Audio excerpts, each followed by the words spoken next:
identify utilities that can benefit from this transition, from these transition credits as a pathway towards early retirement.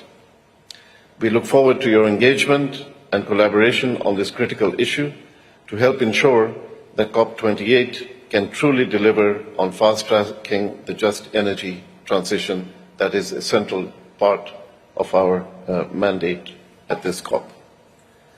Thank you very much for being with us, and we look forward to a very interesting and robust discussion on this very important issue. Thank you.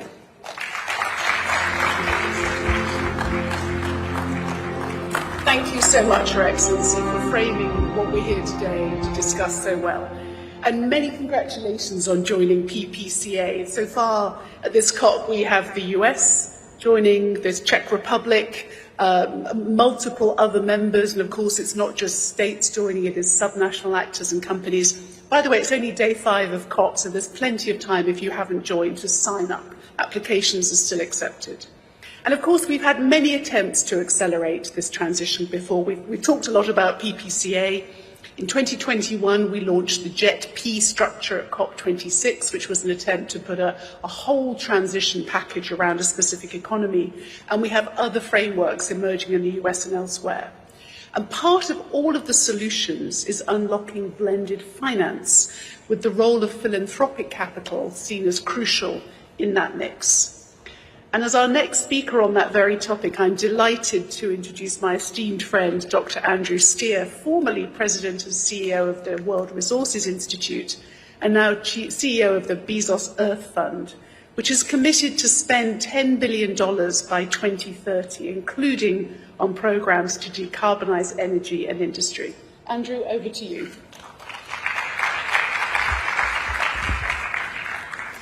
Thank you so much, Claire. Thank you for your leadership. We are very grateful. Thank you, Adnan. You shouldn't be looking so lively and cheerful and happy and young at this stage, but you do. And that in and of itself is a sign that we are moving in the right direction. Thank you for what you're doing. I mean, the logistics alone are mind-boggling. The politics are complex. Thank you, thank you, thank you. And we are with you in every regard in the coming week to be as helpful as we can. Look, as Adnan and Claire have both said, powering past coal is surely a very smart thing to do. It is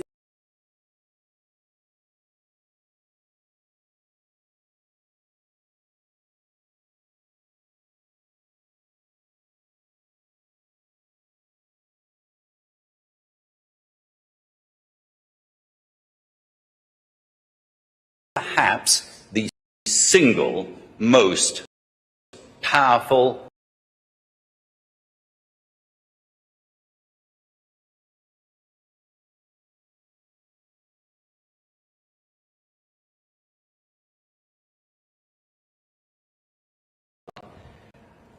over the next 8 years to move from countries that had accelerated their powering past coal at that speed. The winners of the list were Greece and the United Kingdom. Greece lowered its share from 51% in 2014 to just 10% in 2022. The United Kingdom reduced coal power from 39% in 2012 to just 2% in 2020. So it can be done. It is a no-brainer. It makes economic sense. Done right, it makes social sense, but it still requires money, and that's what I want to talk about briefly. We have all seen the numbers. You've seen the Stern-Songway report and various other IEA estimates. The developing and emerging world, excluding China, will need to increase their investment in clean and transitioned energy sevenfold by 2030 to $1.9 trillion a year. Impossible? Well, currently, under the models, yes, it is. Wonderful progress politically on the JET-Ps in Indonesia, in Vietnam, in South Africa, and others now coming on stream. But if you look at the financing numbers, they are a little squishy we need to find some more grant and grant lookalike funds. Let me suggest that carbon markets are the great untapped opportunity here. 2 days ago, we launched the Energy Transition Accelerator, bringing together a dozen very large companies that are willing to engage in voluntary carbon markets for decommissioning and for renewable energy. And we brought to the table some countries that are very keen on it. And importantly, some of the standard setters that have been a little bit in the way because they've been not giving enough credit for carbon markets. And so one of the reasons at the moment that carbon credits are not flowing is because companies feel that they are not getting credit. And recently the standard setting agency VCMI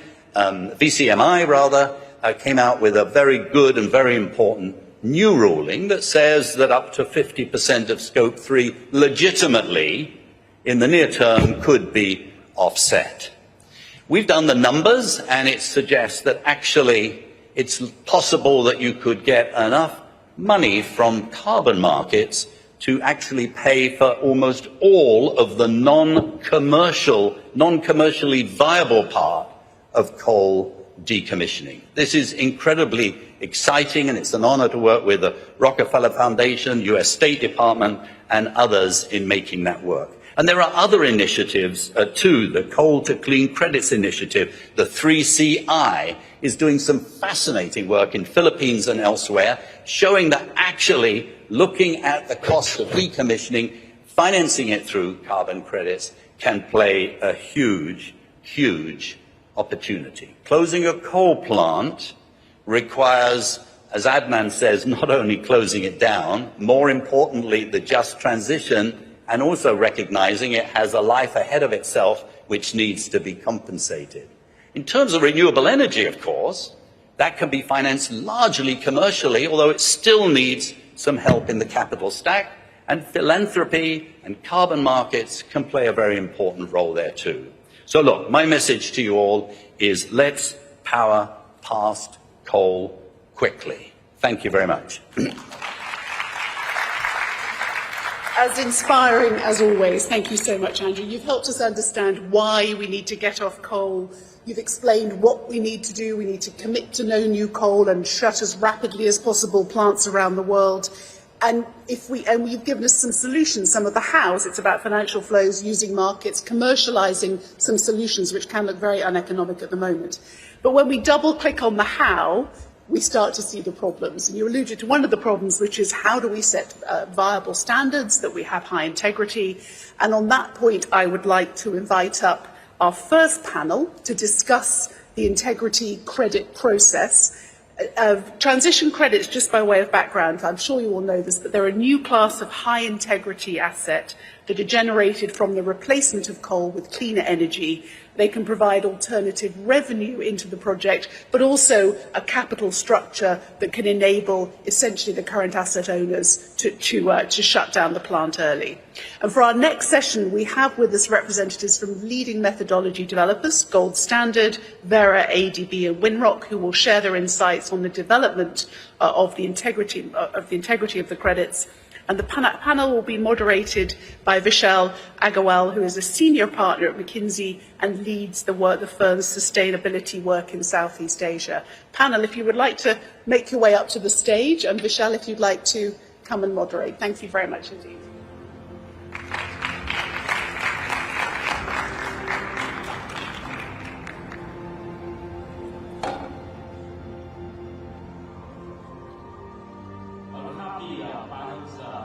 Taking the seat, I just wanted to summarize the context as we heard from His Excellency Adnan and Andrew Steer, right? So coal is about quarter of global emissions. Yes, please. And if we don't address coal immediately, we are going to blow up our carbon budget between now and 2030. There have been various attempts to address the early retirement of coal-fired power plants. It's not easy. And if I just summarize some of the big challenges is, number one, there are communities and just energy transition elements that need to be taken care of. Number two, many countries are actually trying to balance hard energy poverty, growth, security, and transition. And all of these need to be addressed together. And third, if I look at the global south and Asia, emerging Asia in particular, which is where more than half of the coal-fired power plants are, the average age of this fleet is less than 14 years. There's a lot of sunk capital. And what all these three elements do is it creates an economic gap. And there's only so much concessionary capital that is going to go around to address the early retirement of all of these 1,500 gigawatts of coal-fired power plants in Asia alone. And this is where this whole innovative market-based mechanism of using transition credit could play a very vital role. As Claire was talking about, the transition credit is basically an instrument that gets generated as you reduce the emissions from coal-fired power plants and replace it with clean energy. This can be used to replace the revenue stream, but also can be used to capitalize the structures. However, as we do this, very important that we take into consideration the highest integrity standards, the transparency are met, and all the elements of just energy transitions are met. In this context, we have our four panelists here who have been working on this for many years and will share views on what does it take to do this, but in a manner that can build the right foundation for early retirement of coal-fired power plants. Right? So we'll have our four esteemed panelists here, starting with Toby, who's the Chief Program Development and Innovation Officer at Vera. We have Owen, who is the Chief Technology Officer at Gold Standard. Andrew Jeffries, who's an advisor at Asia Development Bank, and Mary, who's the CEO of Environmental Resources Institute, which is a subsidiary, non-profit subsidiary of Windrock and working with the US ETA, right? So we'll start with the panel. Feel free to join. Yeah.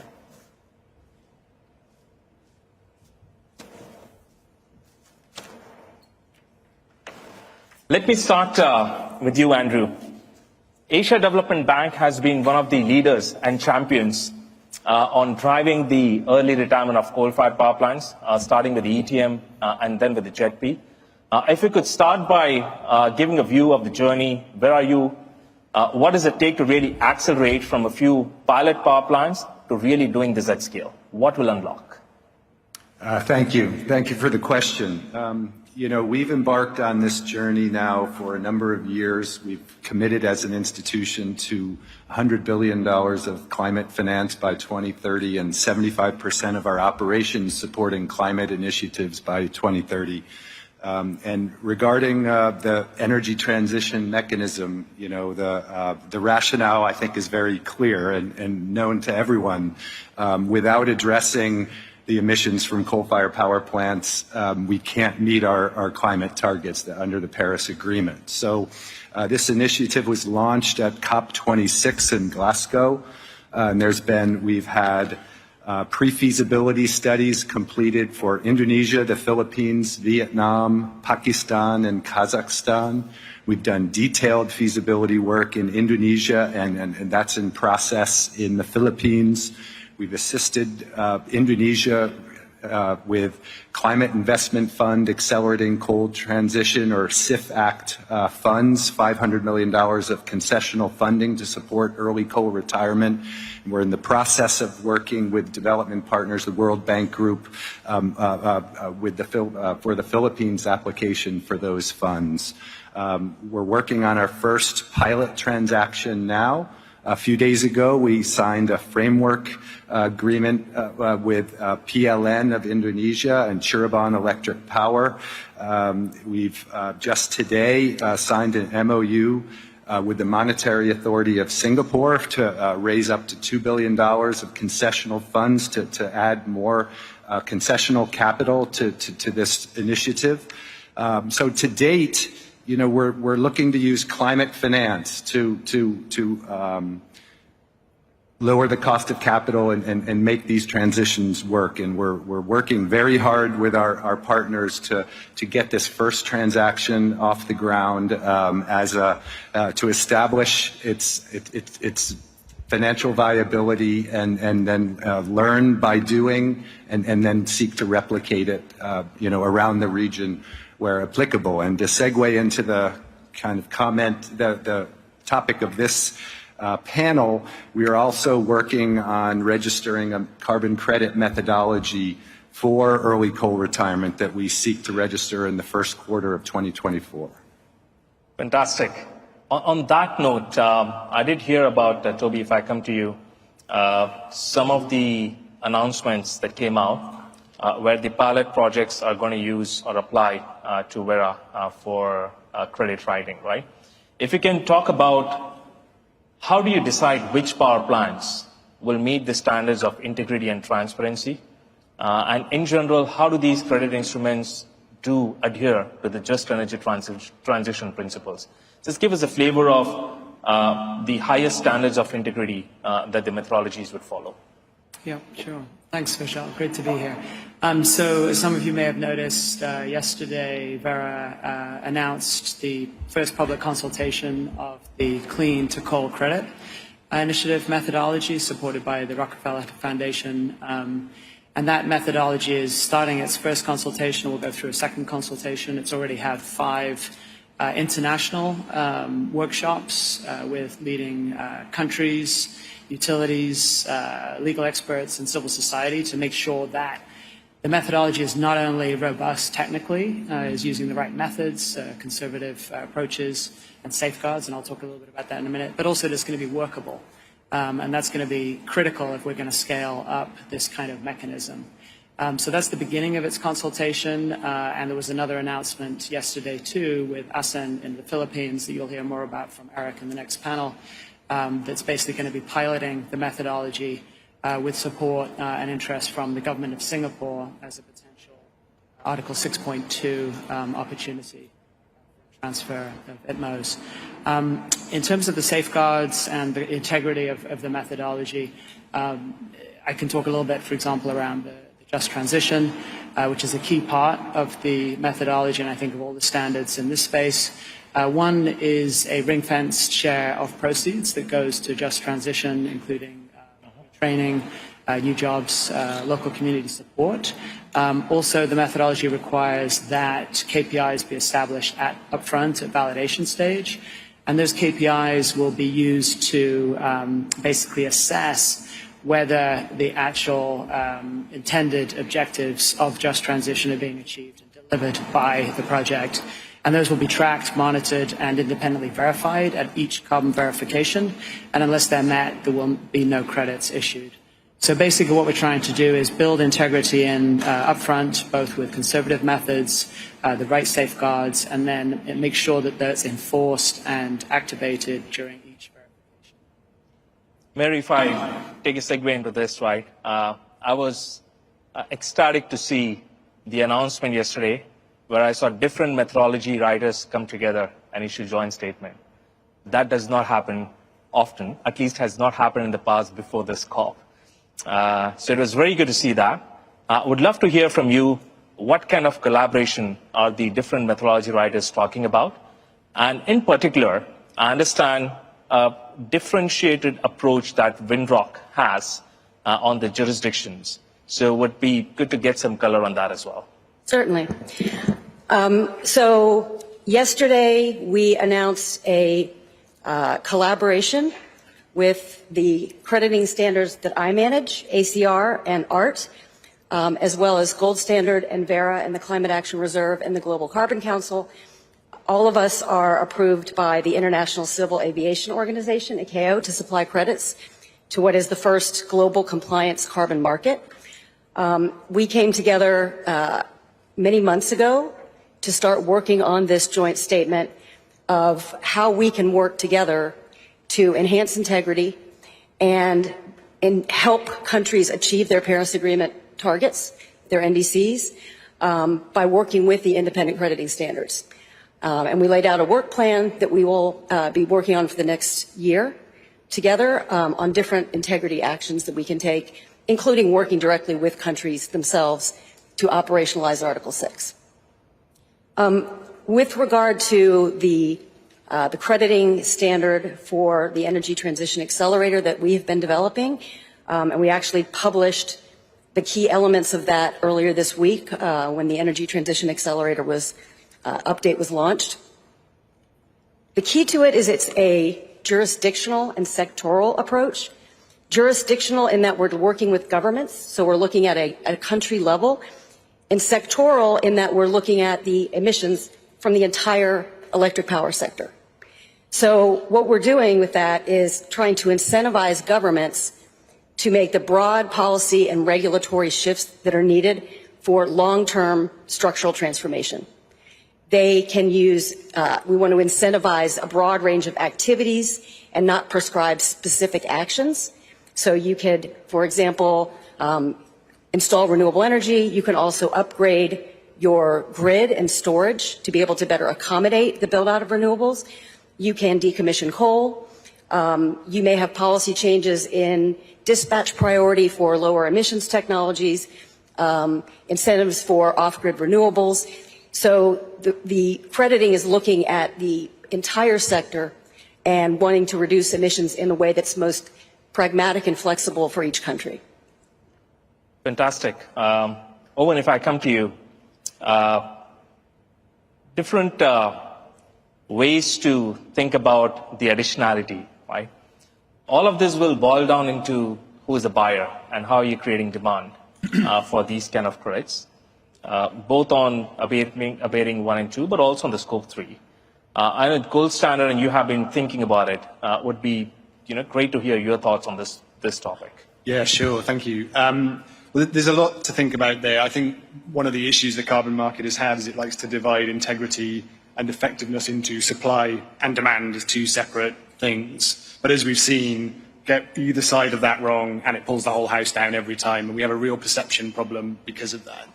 And two risks occur to me. One is that if we're talking about a transition credit and a just transition, if you have a buyer that in one country is supporting phase out, that's great. If in 10 other countries it's still investing in fossil, competing countries, competing interests, it really isn't great. And you create an injustice between those two things. So you can't separate the two in my mind. I think I would also say that on the scope 3 side, as frustrating as value chain targets are, carbon credits have no place there. They make no sense from an accounting perspective. They disrupt the accountability mechanism fundamentally. And so we profoundly disagree with the idea that you can use carbon credits towards scope 3. Having said that, under the current construct, although that doesn't work at all, it is important that companies support phase out, stress phase out, not phase down, phase out of coal assets. And it does require an honest conversation about how to enact scope 3 value chain targets.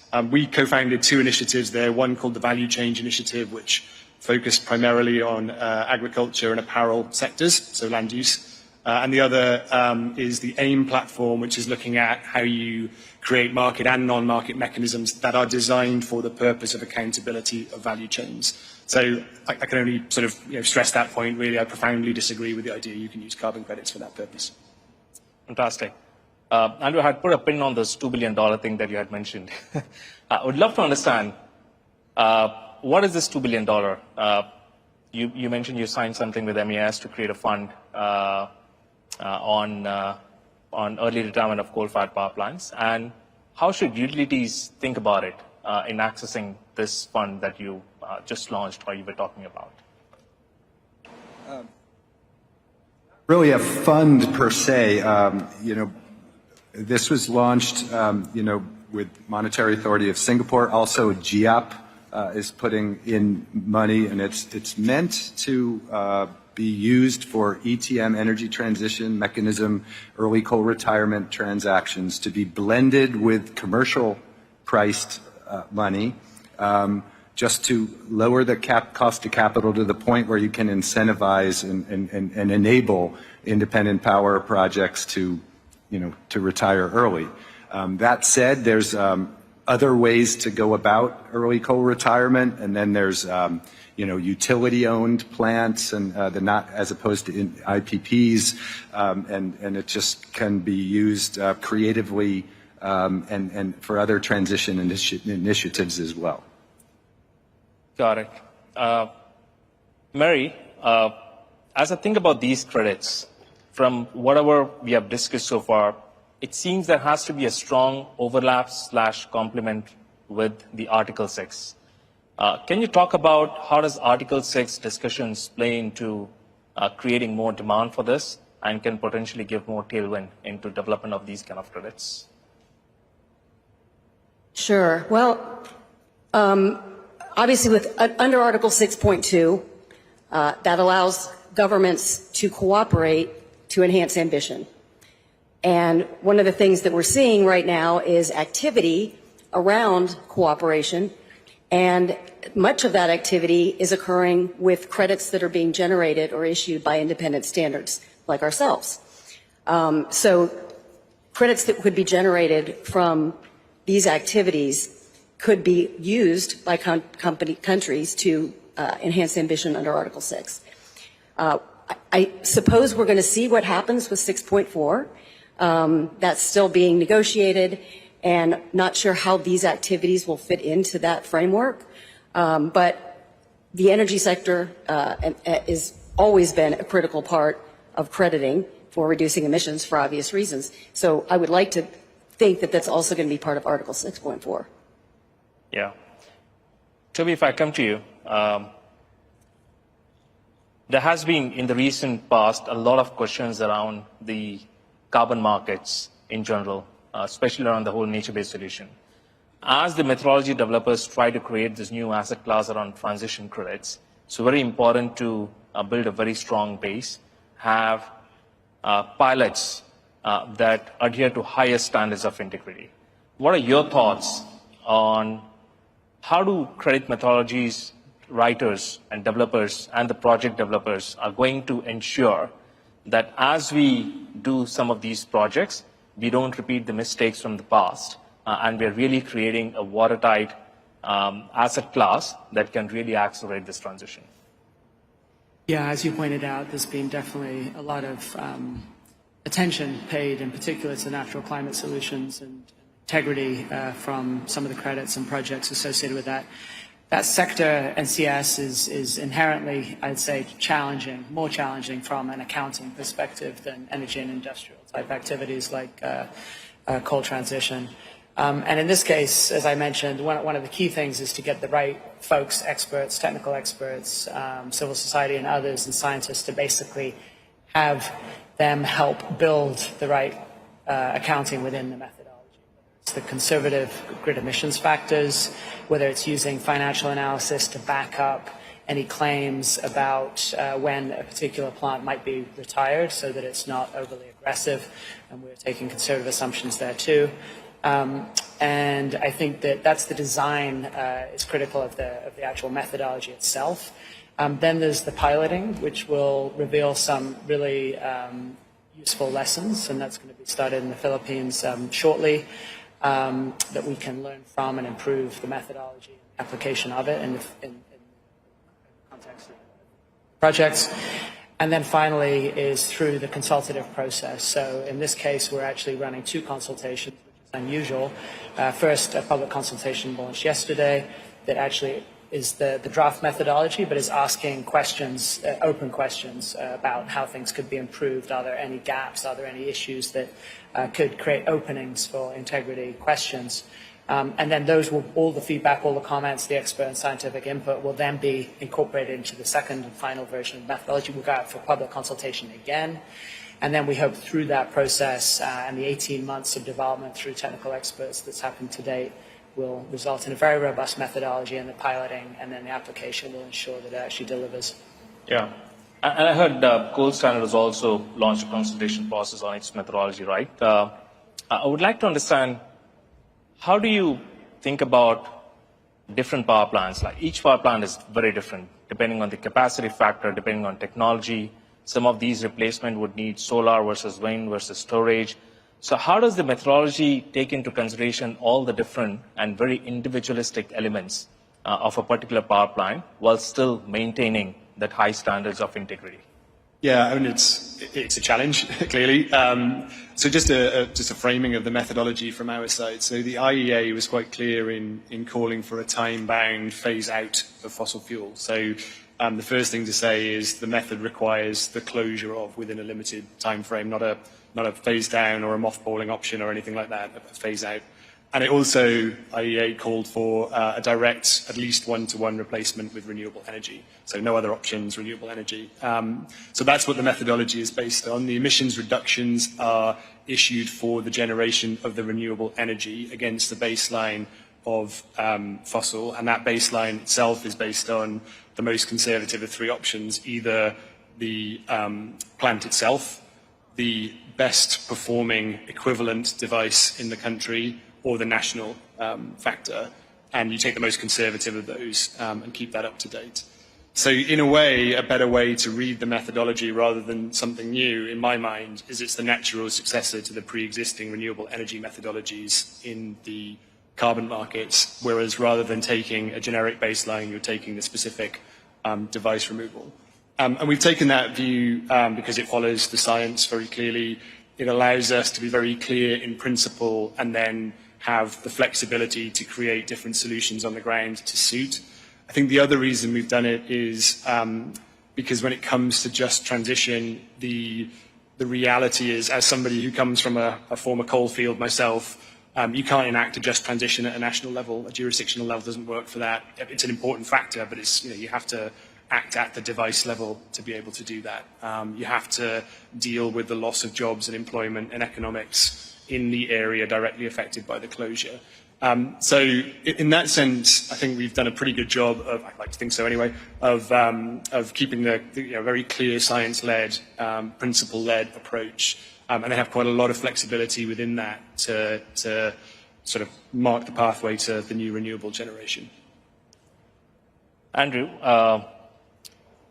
when I heard from Owen, he talked about a lot of risks, about mothballing, jobs, etc., right? As you structure a transaction, how do you think about identifying each one of these risks, pricing it, parceling it appropriately? For example, country risk.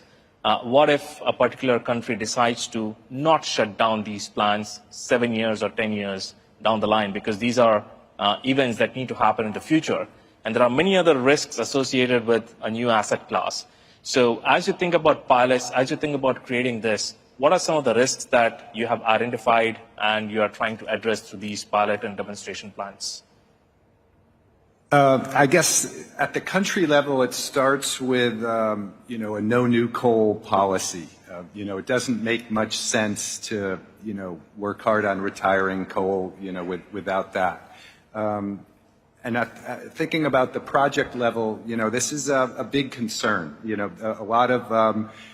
had a lot of questions on, you're going to do a financial transaction, recapitalize a coal-fired power plant, keep the owners return neutral, but by bringing the end date forward. Well, what happens if at the end of the shortened PPA period, the plant doesn't shut down? So we're putting a lot of effort into that. That's one of the reasons why there's, an agreement with the government and with PLN and the owner about how that will work at the end. There's discussions around, the possible how to, make sure the business license is altered or what have you. But another thing is, I think it was mentioned, a lot of these plants are in this region, particularly Southeast Asia, are young, 15-year average age. So, it's one thing to think about retiring a 40-plus year plant. Whoever owns it has probably already recovered their investment, it's depreciated and the like. Now, with investment, you can keep these plants going for a long time. But with such a young asset, the return hasn't been made yet. And so anyway, hence the concessionality and all. But it's very, very important to have a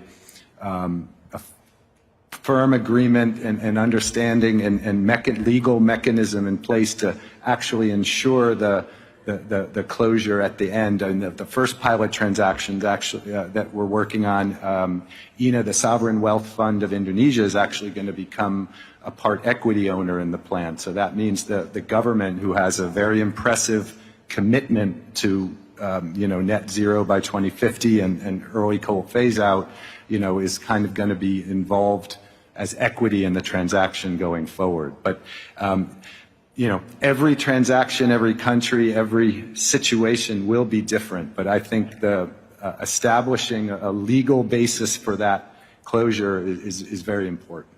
Yeah. I see Claire is trying to come up and give us a signal. So final comments, 15 seconds from each one of you, starting with you, Mary. Well, let's get this moving, right? We're running out of time. The urgency with which we need to raise massive amounts of private capital to complement other sources to phase out fossil fuels is absolutely critical. So let's get moving. Andrew. We're all learning by doing. This is new stuff, and the pilot may not be perfect, but it's a stepping stone and a learning exercise in and of itself on how to move forward and scale up further. So it takes collaboration amongst all the different experts, whether it's carbon credits, whether it's technical aspects or system planning. It takes a huge collaboration. The financiers, the concessional donors giving the concessional money. It's a huge collaborative effort. I probably exceeded my 15 seconds. Owen. I agree. I would say two quick things. None of this works if buyers carry on investing in fossil with the left hand while they're buying these credits with the right. And second, we all need to stop trying to make use of carbon credits for things that aren't carbon credits, things like Scope 3. Yeah, and from Farah's perspective, we see this as one of the most exciting new sectors that we've ever worked on. And remarkably, to Mary's point, it's moving very fast. And concretely, this isn't now just hot air. We're seeing methodology standards, pilots, government commitments. This is a gigaton opportunity, and we've all got to roll up our sleeves to make it happen. Fantastic. Thank you, everyone. I would just like to spend a minute in summarizing some of the key takeaways as a segue into the next segment. The first message I'm taking away is there is no option.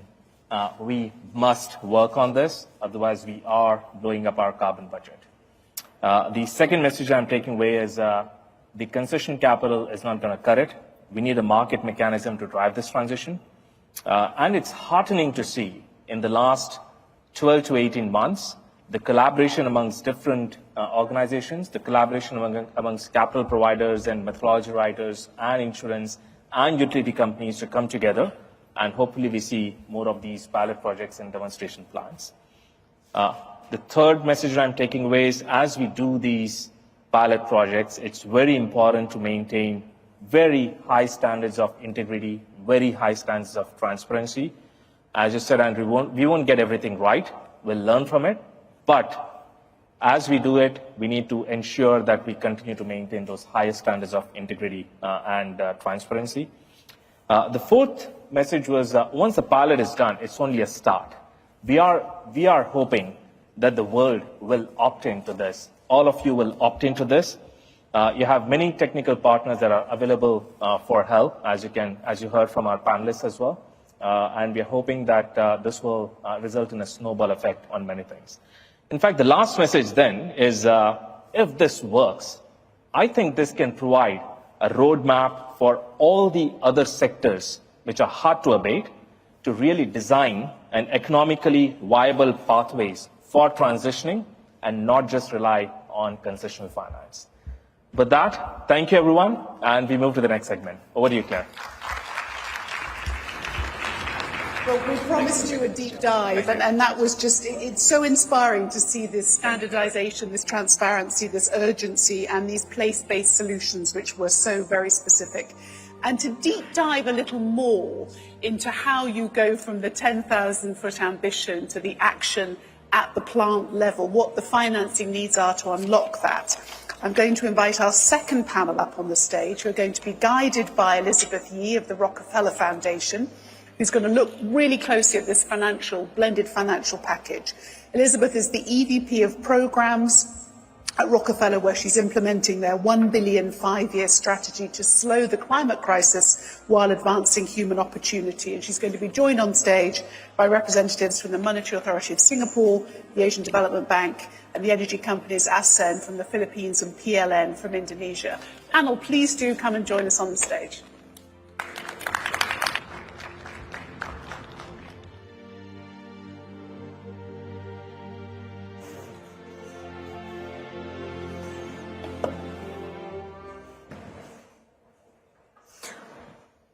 All right, so in the spirit of keeping the time while my panel gets on stage, I will kick us off, but thank you so much for spending the afternoon with us. And I also wanted to acknowledge the contributions of my colleague, Dr. Joseph Curtin, who's been leading this work on behalf of the Foundation. For those who don't know us, the Foundation has been around for 110 years, and we've been focused on a mission of advancing the well-being of humanity. And we're in this space specifically because we feel that this is the moment that we need to ensure that we're looking at human vulnerability and the changes that we actually need in order to drive a just transition. And that's why most recently, and that's what Claire just said, we've been focused on climate change. That is our recent mandate. And over the next 5 years, we'll commit $1 billion to make sure that we ensure a just transition. Now, part of this work, and this is why this panel and the work here is so important, transition credits, carbon markets, like Andrew mentioned, are a critical part of this ecosystem. And so we're very grateful that the COP28 Presidency has put its weight behind this idea, and that we're really providing a platform for actors across this ecosystem to make this a reality. We're taking a portfolio approach to the work at the Foundation here. And so as Andrew mentioned, and joined by some of our colleagues from Bezos Earth Fund, we've been working on a number of different things. One was the Energy Transition Accelerator that was mentioned earlier today to create a marketplace for buyers and sellers to come together around these credits and catalyzing private sector to come into the space. We've also launched the Coal to Clean Credits Initiative in June, where we're, in that instance, creating a methodology to try to monetize carbon savings that enable us to retire coal plants early and replace them with clean power. And just yesterday, the 3CI methodology and team announced a new collaboration with other organizations, ASEAN and MAST, who were joined here today to explore a pilot project in the Philippines, which we're very excited about. And if successful, this would be one of the first of its kind projects in the world. And so I'm excited to hear more from our panelists and to learn from them today around the opportunity that we had at hand. So let me go over and introduce our panel and get this conversation started.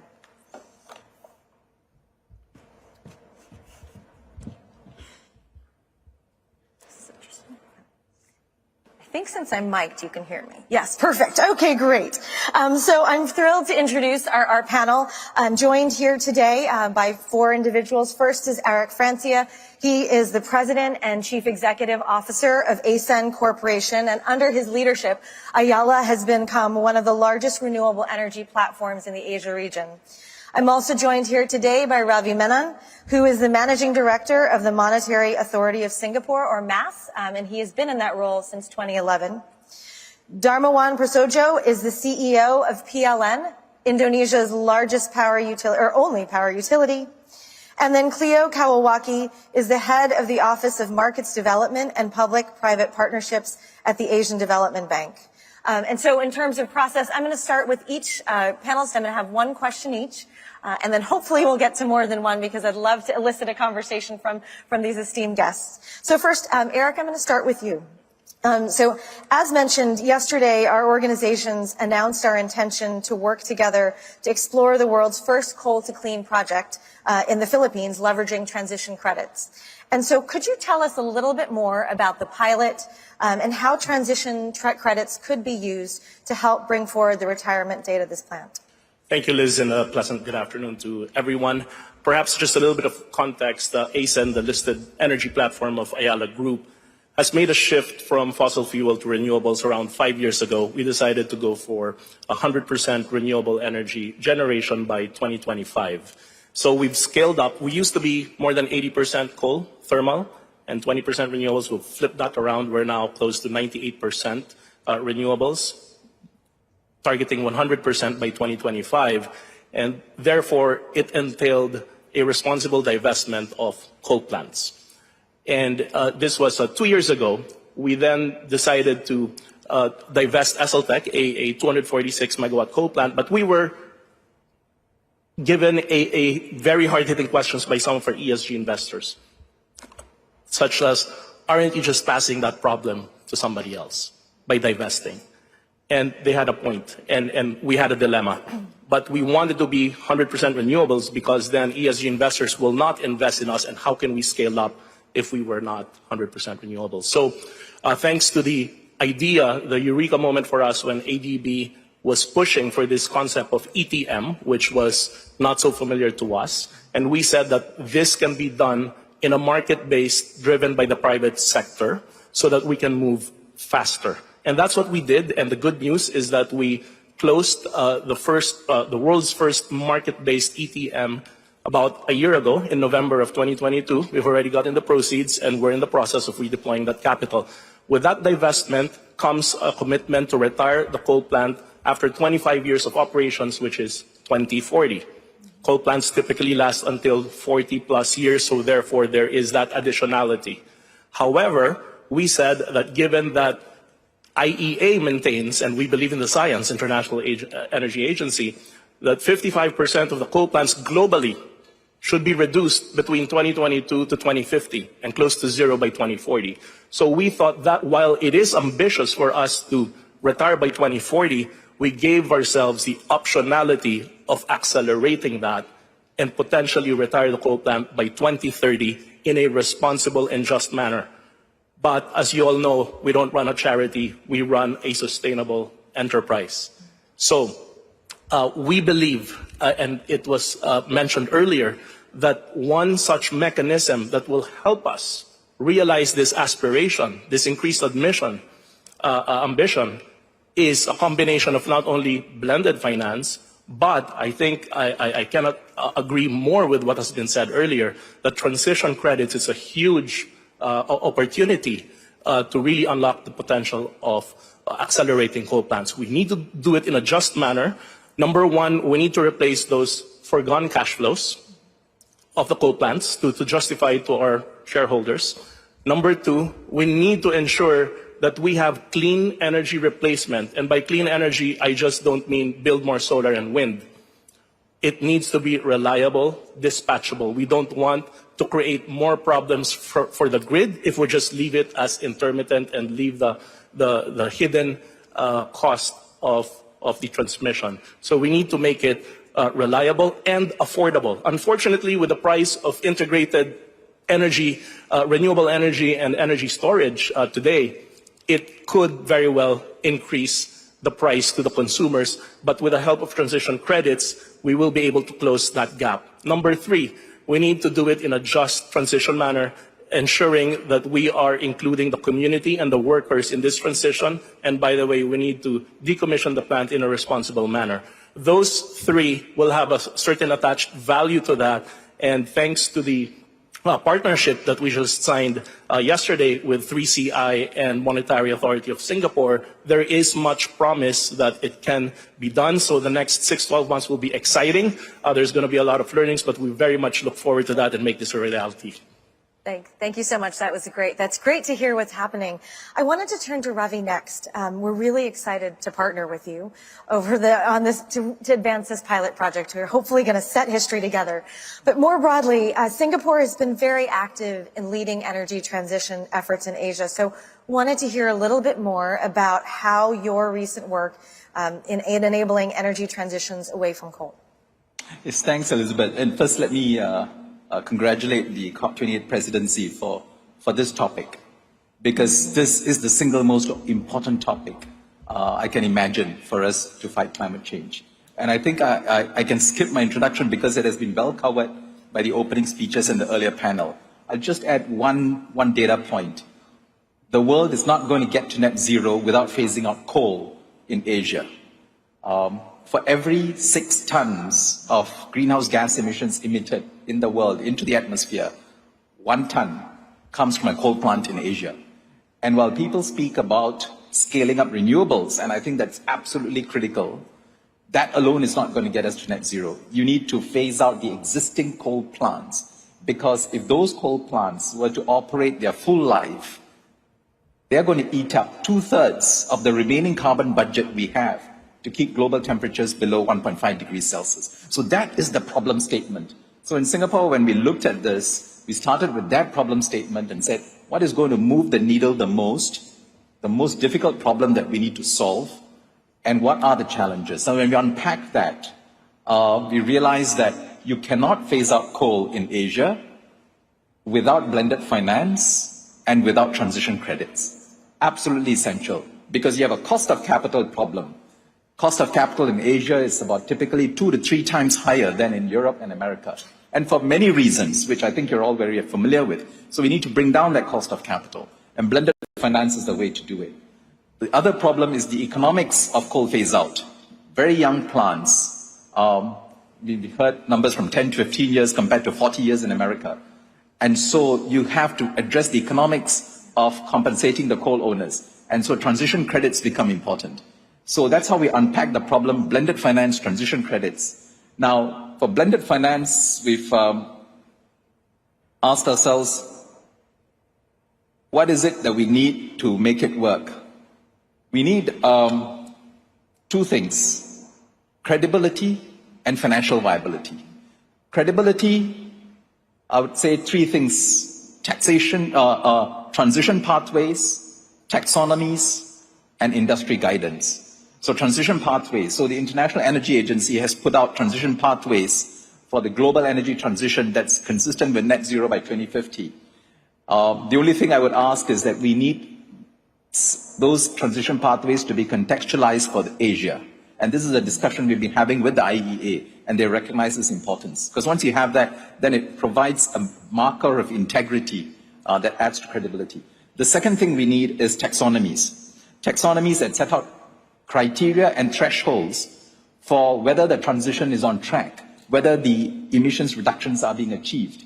And so these are important, and these are set out in what we put together with the industry in Singapore, the Singapore Asia taxonomy. And that, I think, is another added element. And the third is industry guidance. Here I must commend the GFANS, Asia Pacific Network, the work they've done in putting out detailed guidance on how to address both credibility and viability for financial institutions engaged in managed phase-out. So you put all these together, then you build up a base of credibility for doing this in a way of integrity. Now, financial viability, blended finance and transition credits. So here I think much has been said about why we need blended finance and how it works. And what's amazing about COP28 this year is the number of initiatives that have been launched with a blended finance feature. And I think we need this 100 flowers to bloom and take shape and then synergize across them and then have more of these coming on stream. And for our part, Singapore launched a blended finance initiative. We call it Financing Asia's Transition Partnership, or FAST-P. And FAST-P targets to mobilize up to $5 billion in support of Asia's transition, with capital from both concessional and commercial sources globally. The Singapore government is willing to provide concessional capital to signal our commitment to play our part alongside other partners. We can't do this alone, but if other partners come alongside, we're willing to put concessional capital and then crowd in private capital. So just 2 days ago, as we heard, we signed an MOU with Allied Climate Partners, the International Finance Corporation in Temasek, on a green investment partnership under FAST-P. And just this morning, we're thrilled to have signed an MOU with the Asian Development Bank and the Global Energy Alliance for People and Planet, which is a philanthropic organization for a transition finance acceleration partnership. So it's gotten off to a good start. Now, but we also need transition credits to solve this problem. And this can be a very useful financing mechanism. We are thrilled to have worked with McKinsey on this working paper for transition credits for coal phase out. But we need to road test this idea. It's a good concept. It's gotten a lot of traction, but we need to test it out. And that's where these pilot programs are very important. I just want to read out some of the 30 I'm not going to read out all 30, but some of them who have come on board the traction, because you need to test this idea whether it works. And we've got a good spread of these workers, these people coming on board. So I think to close off, I'll just say blended finance and transition credits are the two key levers we have for coal phase out, and it's very heartening to see traction on both fronts. Thank you. Thank you. That was really terrific. And partnerships are so critical in actually getting this right and moving. So appreciate that. I'd like to turn it over to Dharmawan from PLN. And I'd love for you to tell us a bit about your decarbonization ambitions and plans to achieve them. And then also if you could touch on PLN's interest in transition credits and how all of that comes together. Yes, today the emission in the electricity sector in Indonesia is roughly 260 million metric tons. If we leave it alone, business as usual, it's going to increase to 1 billion metric tons by 2060, but we're not going to let this happen. So 3 years ago, as a board of directors of PLN, we redesigned our national electricity planning. At that time, we removed 13 gigawatt of coal in the planning phase. That's avoiding roughly 1 gigawatt is 6 million metric tons, multiplied by 25 years, multiplied by 13 gigawatt is roughly 1.8 billion metric tons of CO2 avoidance. And then also, I myself cancel one coal-fired power plant's PPA, 1.3 gigawatt, contract is 25 years, is roughly 220 million metric tons of CO2 being avoided. So to begin with, we understand we need to create more rooms for renewable energy development. And at that time, we also launched the net zero emission by 2060. And here, the biggest challenge here is not the renewable energy development. As I auction the renewable energy projects, the competition is very healthy. And the price of renewable energy is diminishing. The reduction of renewable energy price cost is roughly 53% in the last 3 years. So that means the humankind innovates and the price of renewable energy is going down. Before, when we're talking about cheap energy, it's dirty. Now when we're talking about cheap energy, it's clean. How about the coal? That is another challenge. And so we team up with the Asian Development Bank and come up with what we call the energy transition mechanism. So only 2 days ago, we signed the framework agreement of early retirement of Cirebon power. And this is the mechanism is very simple. With the blended green finance, we are able to acquire low cost of fund. And this new business entity acquiring the old project developer, in which, because it's a lower cost, then we are able to expedite the payback, previously 2042 to become 2035. That's what we call the early retirement of the coal-fired power plants using the energy transition mechanisms and also market-based, financings. That's avoiding roughly 25 million metric tons in the span of 7 years. So, of course, this is only a pilot project. We learned so much. So many challenges, also so many opportunities. And with this kind of first project, we going to be plan to able to scale things up. Because where do we go from here? Of course, we're not going to be able to replace coal with another coal. We need to come up with what we call the accelerated renewable energy development. So the 75% of the additional generation capacity in Indonesia from today until 2040 is coming from renewable energy. A lot of challenges, mismatch between the location of large-scale renewable energy with the demand. We need to build the green enabling transmission line, no transition without transmissions. Of course, the intermittency of the variable renewable energy, solar and wind. We need to build the smart grid, flexible generations, smart meter, etc., etc. And then we eliminate even in the vicinity of designing the new coal-fired power plants. There's no more coal in the pipeline of the planning phase. So in that regard, we did also the self-imposed carbon trading only last September, the Indonesian Carbon Exchange, and we listed the big carbon rating. We also work with the transition credit methodology with GEP. Of course, with the transition credit, is going to be available, is going to improve the commercial viability of the early coal retirement. And with this kind of event, the COP28 is giving us a sense of pride, some kind of conviction that previously fragmented global communities to become unified. So we have a strong conviction that we're going to be able to keep moving forward regardless of the challenge ahead and to get the mission accomplished. Of course, this is also giving us a sense of humility.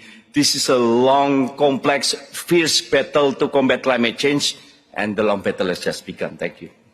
The ambition is incredible. Thank you so much. I'm going to turn to Cleo to close us out here. And I would love to hear, I think we could spend another half an hour together. But Cleo, if you could tell us a little bit about what ADB's work is and what it's been doing so far, and any lessons you've learned so far from the work that you've been doing. Thank you. I guess we're at 0 already. I know. I feel like Claire hasn't totally kicked us off. So bring us home. And I want to make sure we get a chance to hear from you. So I'm going to try to be really quick. As Ravi said, this transformation, the transition from coal to renewable energy requires transition credit, as you said, and concessional finance. But I would like to add one more thing, which is the enabling environment. And the enabling environment is not just enabling environment, as Phasedown said, in the country, but enabling environment in the market. We have to make that market. The transition credit market has to be developed, has to become vibrant. And the best way that we believe that market making could be done is by stretching the philanthropic donor money as much as possible to make the market more bankable, more stable. And we all understand that, we need to have the high quality credit, high quality market, and, ADB would like to play its part in ensuring that it is high quality by the beginning and the pilot projects. What you said about road testing, we have a couple of cars to road test on your road. So, we're working with for Cheribon, and we have a new project. I'm really glad to announce that we have the mandate for Philippines Mindanao Coal. Wimpy's there. Thank you. Yusek Wimpy's there. And this one, we believe, is going to be fast-tracked. This was a coal-fired power plant, 200 megawatts, developed in 2006. And it was the concession is until 2031, and that would have been 25 years. And then even if we stopped it there at 2031, it would still have had 15 years to go. But what we're discussing with the Philippines government is to cut that even down more so that the life would have been 20, and we would have 20 years of savings on carbon. And without carbon credit or without transition credit, this deal will not be feasible. We can ask all of the donors, all of the philanthropies to come in every single time to make the concessional funds. But, we are very lucky with Japan and Germany kicking off our ETM fundraising for the concessional funds along with others. But that's not going to last. So we have to have the market. We have to develop the market. And I hope that everyone would support us support the world in getting rid of coal by developing the transition credit market. That is a great note to end on. Thank you so much for all joining us here today, and wish you much success in all of the work we need to do. Thank you very much, panel, too. So much inspiration on offer, a forensic focus on the how of the coal transition, and a clear sense of determination from the central banks and the development banks to play a role in ensuring this market credibility, which brings me to a key question. What role do governments play? Andrew Steer referenced the UK where we managed to drop coal from about 40% to almost zero. And we used a combination of carbon pricing and emissions standards to do that. Those are not tools that are available to every country in the world. But we know that individual countries are making huge strides, both in their own coal programs, but also in supporting this broader ecosystem. So now I'm going to invite representatives from 5 countries committed to the coal transition to join me on the stage to share their plans. And I warn you, ladies and gentlemen, I will try and courteously enforce a 3-minute speaking time. So could I please have the Right Honourable Graham Stewart, who I see is just entering the building, a bit like Elvis, please, who is the Minister for Energy and Net Zero in the UK. Felix Fretobella, who is the Under-Secretary for the Department of Energy in the Philippines. Stefan Kozat, who is the Climate Change Ambassador for France. Rick Duke, Deputy Special Envoy for Climate in the United States. And Catherine Stewart, Canada's Ambassador for Climate Change. I'll give you a moment to get up. I'm actually going to invite Stefan to speak. Oh, they're doing the meet and greet. That's wonderful. The running order is in my gift. Stefan, I'd love you to start. And then Graham, if you'd be prepared to come in after Stefan, that would be wonderful. Stefan, do you want to speak from the podium or the comfort of your armchair? Perfect, thank you. Over to you. Is this working? Yes. Yes, it is. Well, thank you very much. Sorry, I have a hard stop at 5:30. Please. So it's great to be here. First of all, let me congratulate the United Arab Emirates for joining PPCA. There really is momentum. I think the UAE is now the 11th new member since the beginning of COP. So that is really, really fantastic. And it's very good that we're talking about coal. In these COP discussions, we are talking about fossil fuel, and it's all center stage in the discussions. How are we going to address the issue of fossil fuel phase out, phase down, unabated, non-unabated, emissions, sources, and so on. But let's not forget, as Andrew Steers said, that coal is about half of the problem. 45%, almost half of the problem of fossil fuel is coal. And that is something that my president was keenly aware when he came to COP28. We have made progress on coal. We made progress at COP26. We made significant progress at G20 with a blanket commitment from all G20 members to stop financing of coal at export for export credits. But unfortunately, we still see that there's a lot of coal being built. And therefore, my president convened a couple of days ago a set of distinguished colleagues ranging from the EU to the World Bank to GFANZ to Bloomberg with some emerging countries such as Malaysia, Indonesia and Vietnam, and said we need to address that issue and we need to see how the private sector can be disincentivized from investing in coal. Hence the idea for a global, for coal transition accelerator. We already have an energy transition accelerator. Now we have a coal transition accelerator, which will try and address the following. First of all, work with the World Bank to try and have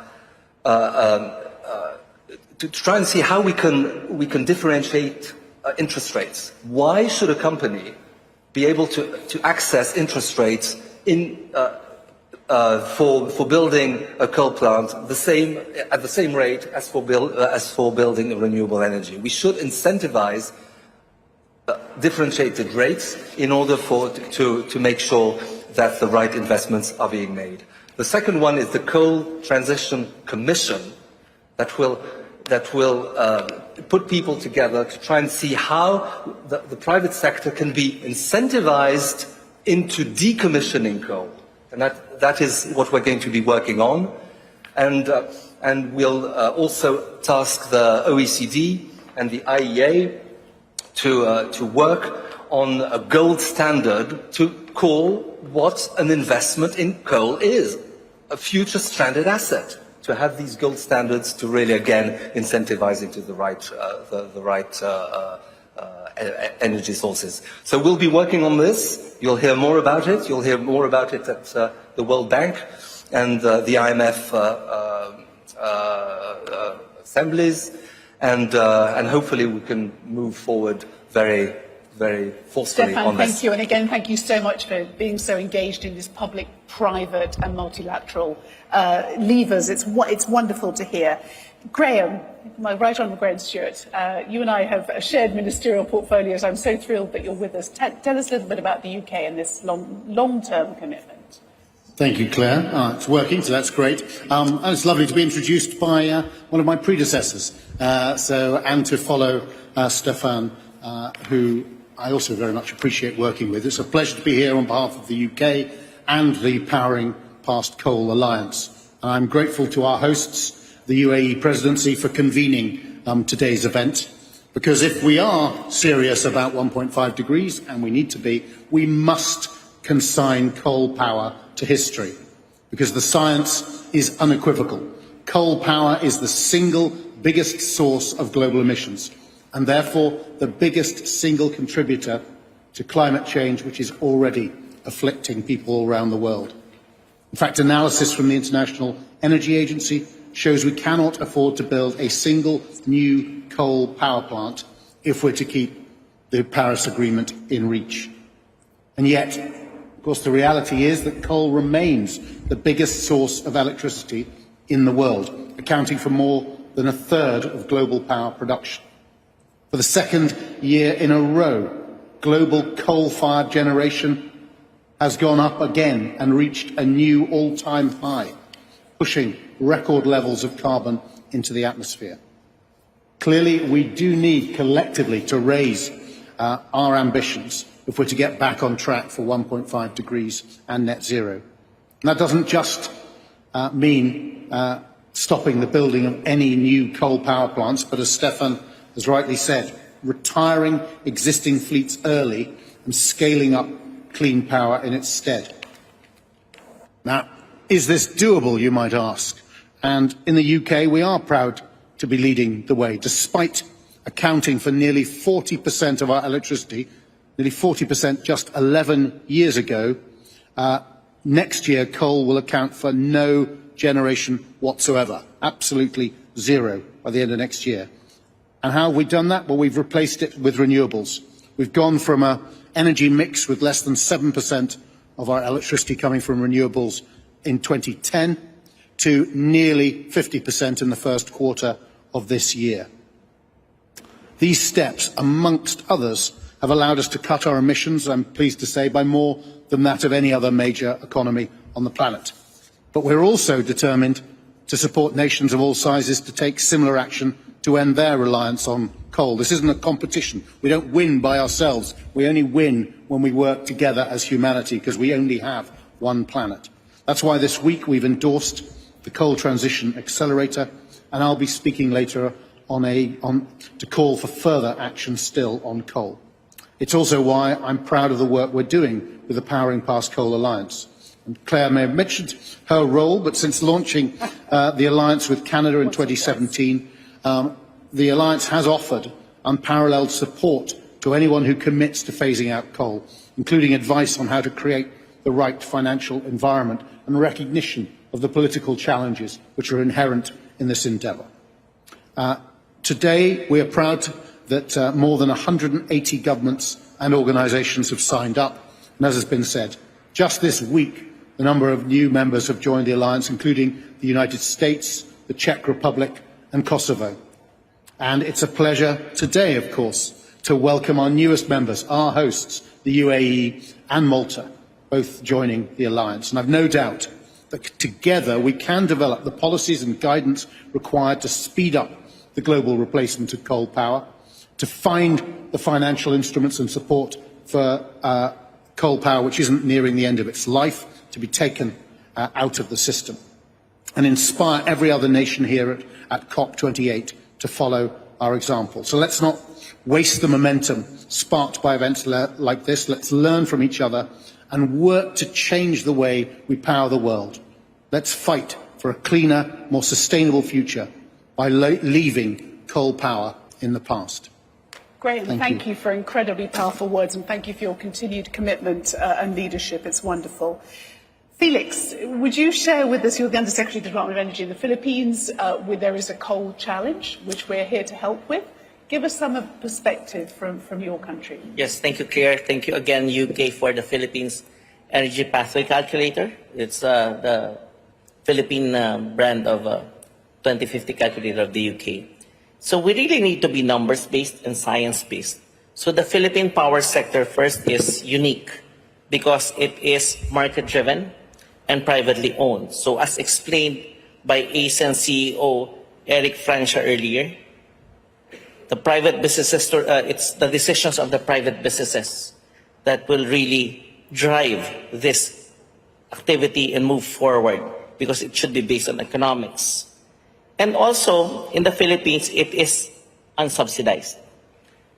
Therefore, the cost of the transition, as well as the need for the greater investment infrastructure, will be fully borne by our already overburdened electricity consumers, if we will not find strategic ways to shift the burden. That's why we're very happy with the collaboration with ADB and the other speakers.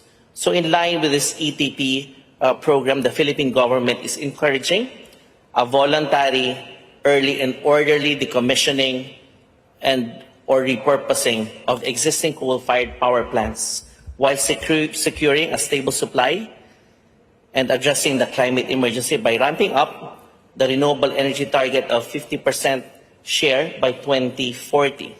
So that is embraced in the Philippine Department of Energy's plan, and we therefore again applaud ASEAN in pioneering the voluntary retirement of 246 megawatts of its coal-fired power plant in SL Tech. This is consistent with our view, and they are trailblazing in doing this voluntarily, in making business sense. That is why we applaud Eric and his team. We also encourage every effort to incentivize the business owners and institutions that will participate in similar undertakings and works towards the energy transition, the ADB and the ASEAN's Energy Transition Mechanism concept, which leverages public and private investments with the aim of retiring coal power assets on an earlier schedule, is indeed laudable. It's out of the box. But we must also emphasize that our energy transition is beyond coal retirement. It also entails expanding the people's access to electricity in remote islands, building a smart and green grid, and improving the distribution system, putting up more energy storage systems and making energy affordable for all, and making sure that no one is left behind. In all these, adequate and timely access to climate financing is crucial for the Philippines to equitably and effectively pursue the energy transition. Thank you so much, and thank you for pointing out, Felix, no plant is an island. Something has to come along to deal with the increased demand. Great point. Great pleasure to see Catherine Stewart, who Catherine McKenna and I had this wild idea for PPCA. Thank you so much for your continued involvement and leadership in that. Tell us a bit about the broader Canadian position. Thank you, and it's great to be here to be able to talk about the importance of coal phase-out for power. And I do remember that moment in 2017 when you and Catherine McKenna as ministers launched this initiative. And it's wonderful to see that in just 6 years, the PPCA has really been a leading force behind global efforts to phase out emissions from coal power. And now we have over 180 members, and we're absolutely thrilled. On Saturday, we welcome 10 new members, including the United States, and that today we are welcoming the UAE into the alliance. Together, we really are charting a path forward from coal power. This is hard, but it is possible.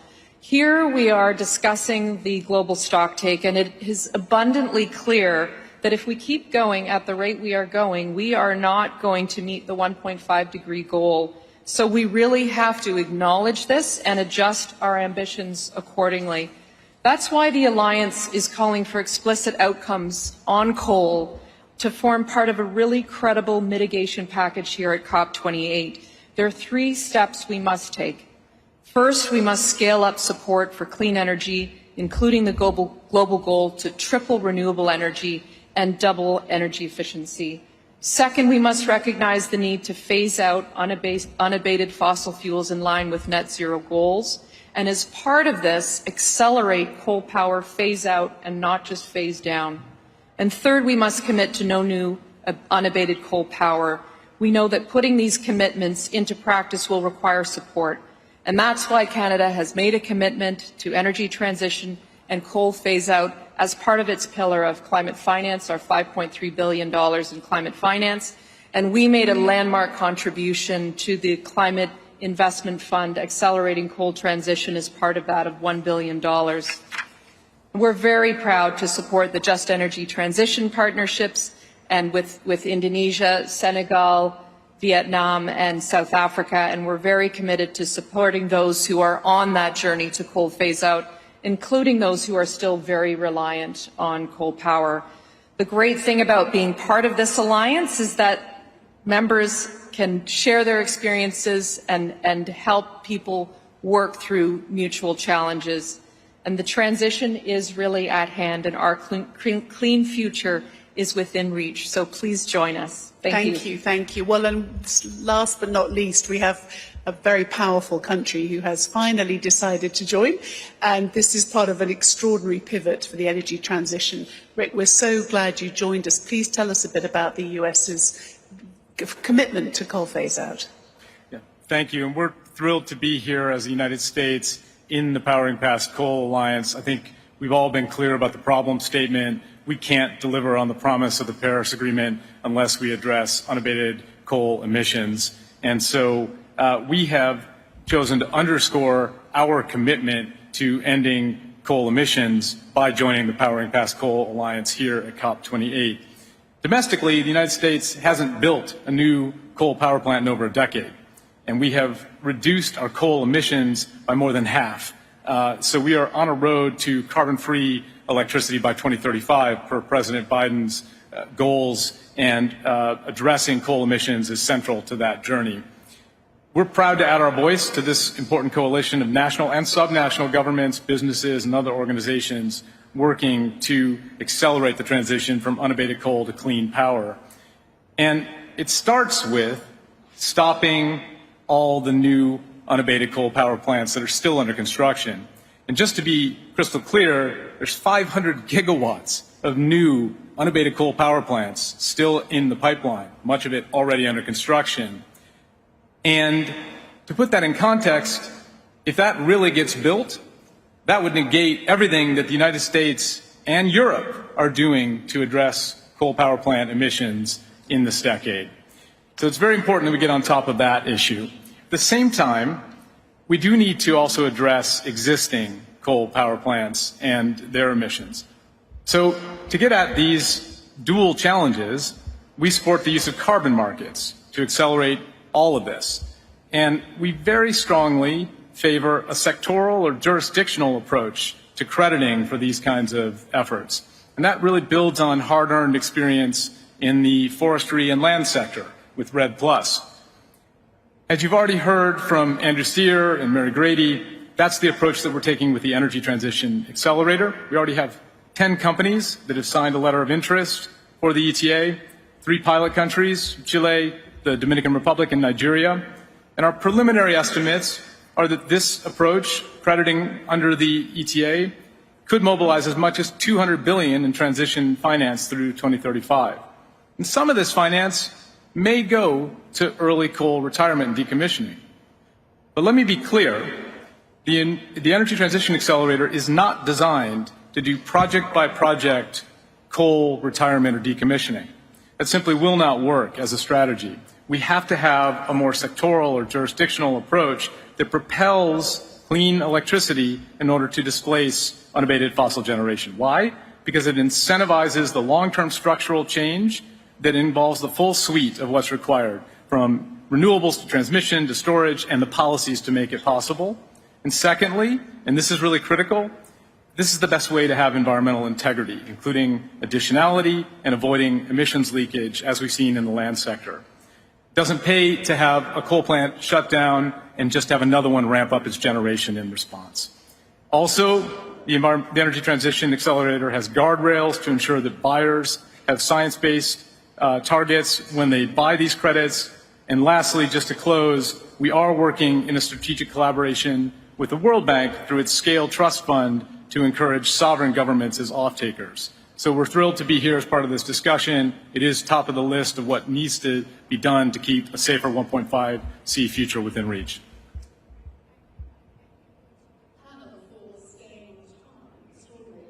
Say one more thing and then we will applaud you all and then let you know your next things. I don't think I have ever been at an international event, certainly not at a COP, where we have delved so much into the reality of this transition. We had a look at the problem, the role of markets. We dived in with Vishal's panels to this intellectual depth that is trying to deliver high-quality assets. We had a wonderful catch-up with Elizabeth's panel that really demonstrated the financial flows that are available and showed that there are pilot projects coming on stream now. We will learn by doing. We will prove up what we need to do for this transition. And again, look at the extraordinary range of governments that we have here who are working to solve their own emissions challenges, but prepared to cooperate and to deal with this very tough reality that we face. So just in closing, I really do want to thank once again the COP presidency and also the team who have worked so hard on this. This is an extraordinary event and shows that there are real solutions. I feel much better informed, more optimistic, and really keen to see how I can support the solutions proposed today. And I hope that you share that feeling too. Thank you very much. Thank you.